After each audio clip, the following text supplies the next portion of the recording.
Hello guys, my name is Novia. Welcome back to my channel.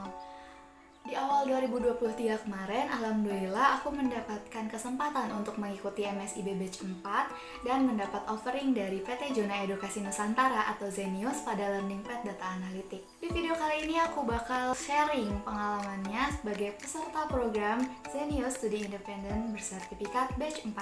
Aku punya alasan kenapa aku mau bikin video sharing ini, karena dulu saat pertama kali aku mencari tahu program studi independen di Zenius ini itu cukup sulit ya mendapatkan kayak semacam reviewnya. Aku sempat cari di Twitter tapi cuma ada sharing about fundamentalnya aja.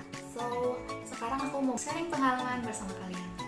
Oke, sekarang kita masuk ke proses pendaftarannya. Waktu itu aku apply ke puluhan mitra di berbagai posisi yang menurut aku sesuai dengan background pendidikan aku. Dan juga karena PIC aku sempat ngomong kalau kita harus daftar sebanyak-banyaknya karena kita nggak tahu kita bakal lolos di mitra apa, di posisi yang mana, kayak gitu. Dan alhamdulillah aku dapat offering dari 3 mitra, salah satunya adalah Zenius. Saat itu aku dapat email bahwa aku lolos tahap 1 administrasi, lalu harus melanjutkan ke tahap 2 yaitu seleksi CCA test atau Zenius Fundamental Test. Seingat aku waktu itu tesnya ada 30 soal PG dan 1 soal esai yang dikerjakan selama 60 menit. Seingat aku ya, kalau salah sorry. Di tes ini tuh kita akan ngerjain soal tentang kemampuan berbahasa, kemampuan berlogika, kemampuan modeling and framework, dan kemampuan menulis pada bagian esainya itu. Untuk esainya saat itu aku dikasih 3 pilihan topik dan kita bisa milih salah satunya aja. Lalu kita disuruh untuk mengutarakan pendapat kita tentang topik tersebut ke dalam suatu esai. Kayak gitu.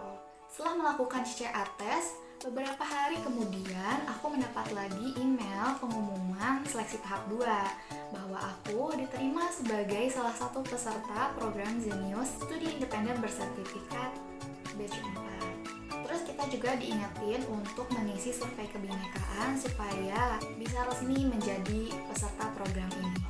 Setelah pendaftaran dan pengumuman, kita masuk ke proses pelaksanaan. Kegiatan yang pertama itu ada onboarding nasional dan ada onboarding mitra. Nah, di onboarding mitra itu nanti kita akan dijelaskan tentang agenda apa aja yang akan kita lakuin selama program berjalan. Kita juga mulai di-invite untuk masuk ke grup Telegram agar mudah mengirim dan mendapatkan informasi. Juga mulai pembagian kelompok dan dikenalkan kepada mentor masing-masing. Program Zenius ini menggunakan LMS Canva sebagai media pembelajarannya. Tampilannya seperti ini. Nanti kita disuruh untuk membuat akun kanvasnya dulu.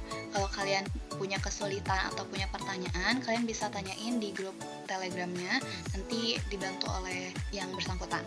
Kebetulan di Zenius ini semua pesertanya harus mengikuti kelas fundamental terlebih dahulu sebelum mereka memasuki kelas Learning Pad yang telah dipilih di website Kampus Merdeka sebelumnya. Di sini ada tampilan awal untuk course fundamental. Ini bagian home-nya kayak gini, terus ada announcement, contohnya adalah recent announcement kayak gini. Terus selanjutnya ada modules. Modules ini berisi jadwal dan materi-materi yang akan kita pelajari. Selanjutnya ada assignment. Assignment itu berisi tugas yang harus kita selesaikan. Terus ada grades. Grades ini berisi penilaian atas assignment yang telah kita kerjakan. Terus ada people itu berisi para peserta dan guru, juga ada grup untuk diskusi.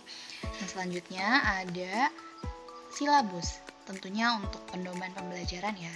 Kelas fundamental ini akan membahas tentang logika argumentasi dan penalaran ilmiah.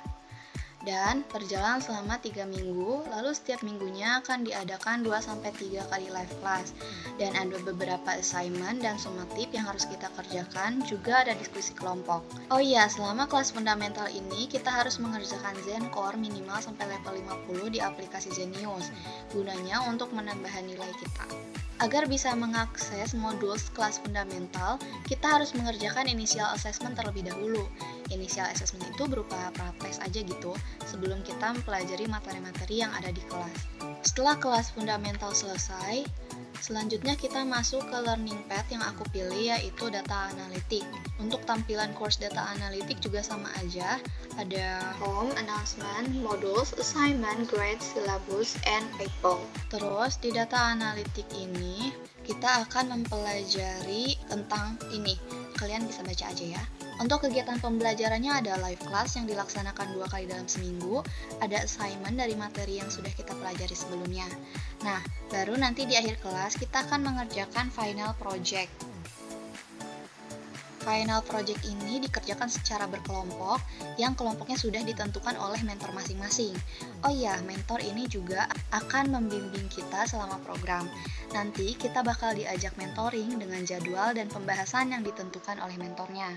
Di kelas data analitik ini juga sama. Sebelum kita bisa mengakses modulnya, kita harus mengerjakan initial assessment terlebih dahulu, seperti itu. Setelah program selesai dilaksanakan, kita mengadakan graduation. Di graduation ini nanti ada pengumuman achievement peserta dari setiap learning path-nya, terus ada penyampaian kesan dan pesan dari pesertanya, dan ada sesi foto bersama, ya seperti graduation pada umumnya ya. Untuk kesan dan pesan aku selama program ini adalah studi independen di Zenius itu the best deh. Programnya terstruktur banget, mirip-mirip kayak kelas internasional gitu sistemnya. Sebagai peserta aku merasa nyaman gitu belajarnya, karena meskipun udah ada jadwal, tapi mereka ngebebasin kita untuk punya metode belajar sendiri. Meskipun kita tidak sempat mengikuti live class, mereka menyediakan rekaman kelas yang diupload setelah live class berakhir. Aku pribadi suka banget sama fundamental, karena ngasih banyak manfaat buat aku, khususnya untuk memperbaiki cara berpikir. Untuk learning path data analitiknya super menantang banget buat aku yang belajar dari nol. Awal aku milih ini karena aku pengen dapat ilmu baru dan pengalaman yang berbeda. Dan alasan kenapa aku memilih Zenius, padahal aku juga dapat offering dari dua mitra yang lainnya, itu karena Zenius dulunya sempat nemenin aku saat masa-masa SMA waktu aku struggle mau lintas jurusan. Kebetulan video-video pembelajaran di aplikasi Zenius itu tidak berbayar dan tentunya tetap berkualitas. That's why aku suka banget sama Zenius. So, terima kasih banyak untuk kakak-kakak semua yang telah berkontribusi mendirikan Zenius dan telah hadir sebagai salah satu mitra di program MSIB Batch 4 ini. Dan terima kasih juga telah memberikan kesempatan kepada aku sebagai salah satu peserta program Zenius Studi Independen bersertifikat Batch 4. Oke guys, jadi segitu aja video sharing dari aku. Untuk informasi lainnya, kalian bisa cek akun sosial media Zenius di Instagram @zenproid. Dan kalau kalian punya pertanyaan yang masih berhubungan dengan sharing ini, kalian bisa tulis di kolom komentar ya. Thanks for watching, bye-bye.